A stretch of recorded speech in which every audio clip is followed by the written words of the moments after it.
Assalamualaikum warahmatullahi wabarakatuh. Ada saya cintai yang mahasiswa di agama-agama semester 6 ya, kampus A yang saya cintai ya. Peserta mata kuliah sosiologi agama. Semoga kita senantiasa dalam kebaikan dan keberkahan. Mohon maaf pada semester ini agak terganggu ya. Saya agak sedikit ya ada unsur. Maka dalam kesempatan ini saya ingin memulai yang dari pertama adalah terkait dengan rencana ya, rencana pembelajaran semester mata kuliah sosiologi agama.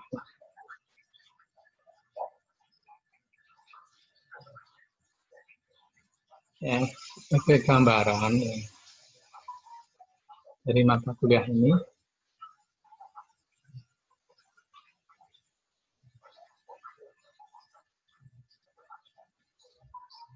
mahasiswa di samping mampu mengkaitkan konsep-konsep dasar sosiologi dalam kehidupan sehari-hari dan menganalisis fenomena sosial dan agama dengan menggunakan perspektif sosiologi agama, juga supaya mahasiswa mampu melakukan diagnosis, identifikasi, pemetaan persoalan terhadap kondisi masyarakat dan solusi dengan menggunakan perspektif sosiologi agama.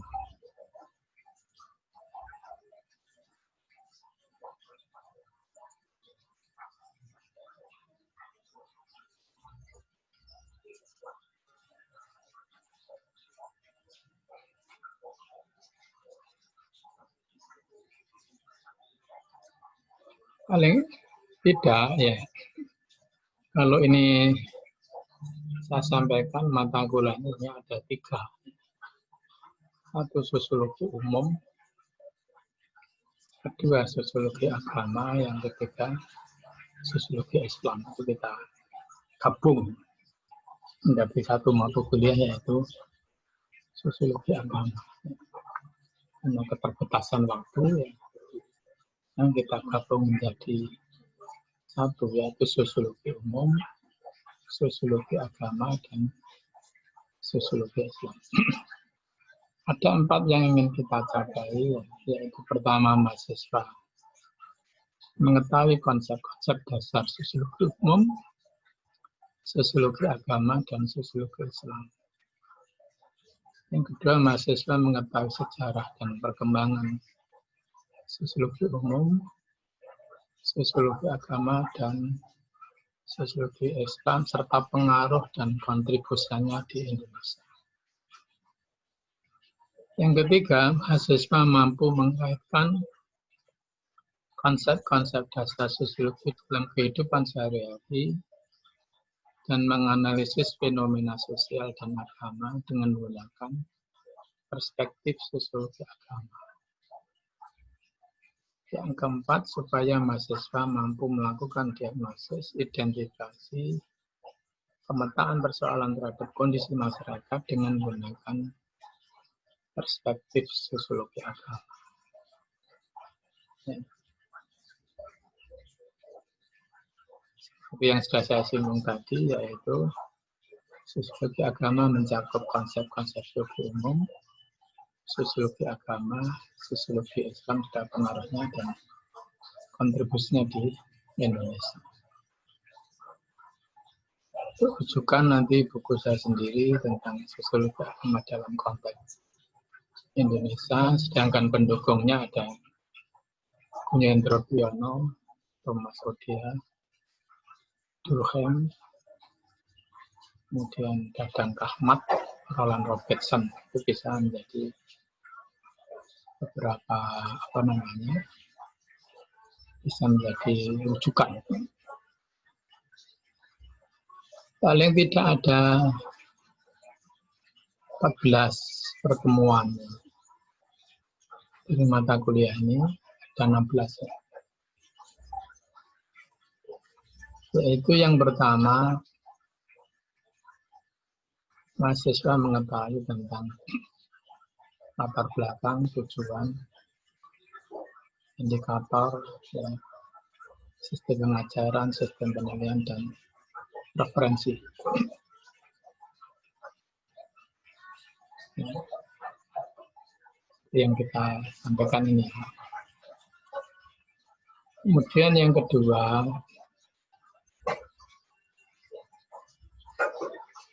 mahasiswa memahami ruang lingkup dan pengertian terhadap pokok-pokok pembahasan sosiologi agama.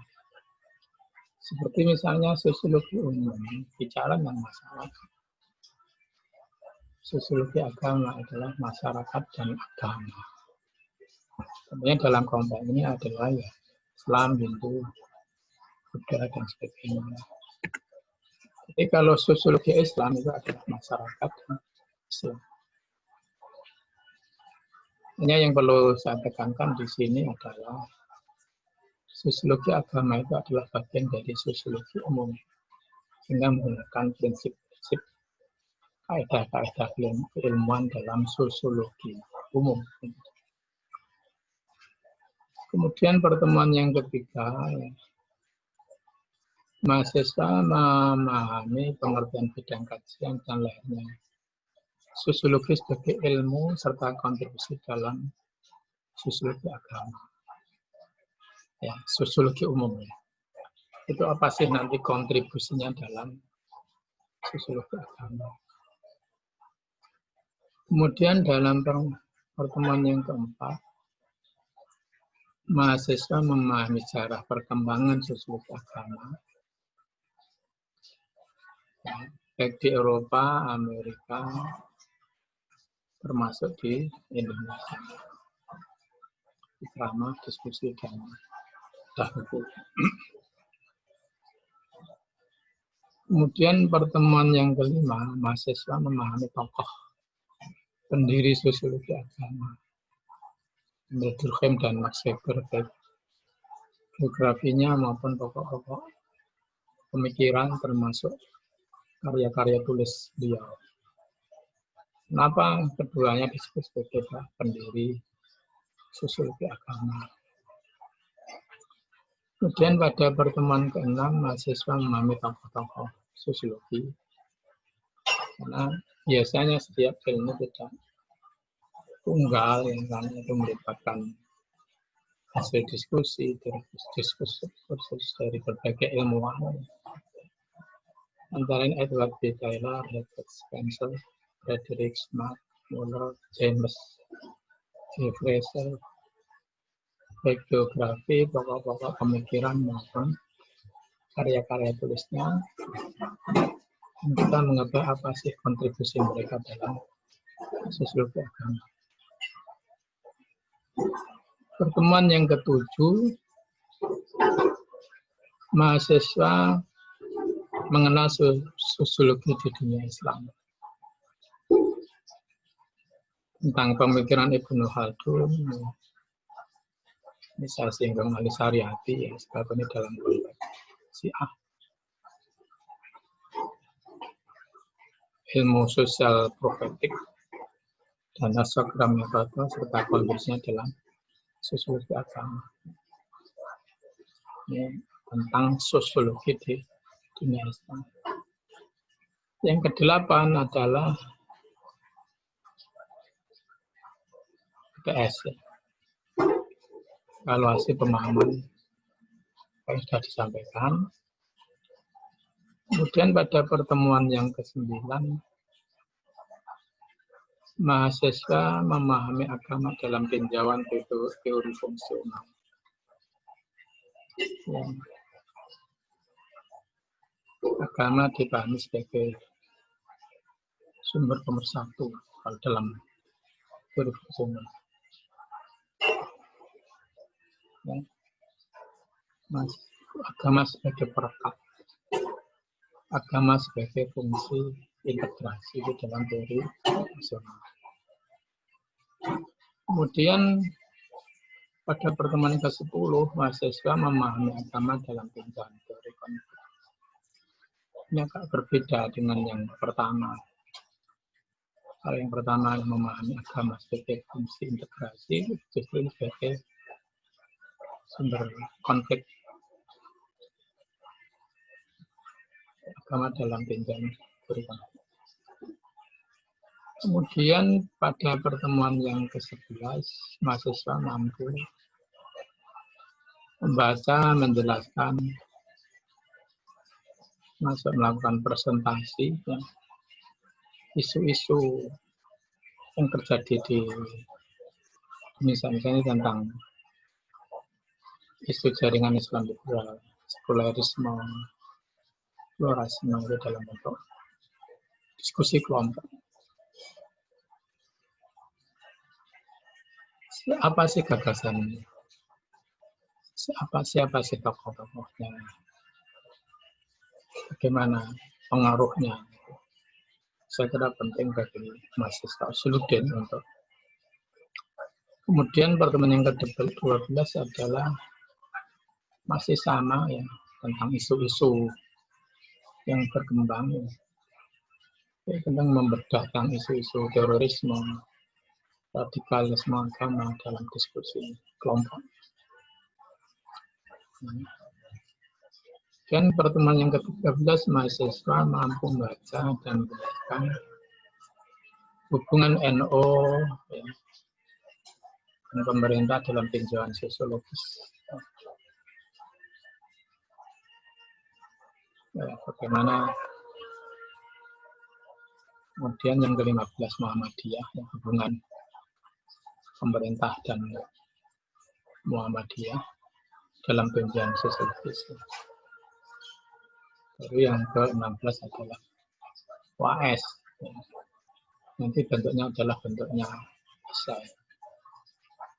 Kira itu gambaran dari mata kuliah sosiologi agama. Terus mengenai metode pengajarannya tadi ya, ada kuliah, ada tugas-tugas ya. Ini sudah semester 6 ya. Tidak harus banyak mendengar ya, tetapi banyak membaca, menyampaikan gagasan-gagasan alternatif atau gagasan yang kritis dan alternatif. Kemudian ya ada tugas dan diskusi saya presentasi. Untuk WAS nanti bisa dalam bentuk esai, bisa saja dipublikasikan di jurnal ilmu. Sedangkan penilaian itu tetap ya, ini satu absen masih menjadi pertimbangan yang penting. Kemudian tugas-tugas yang ketiga adalah UTS dan UAS. Saya kira itu dulu yang saya sampaikan. Semoga bermanfaat. Kurang lebihnya mohon maaf. Assalamualaikum warahmatullahi wabarakatuh.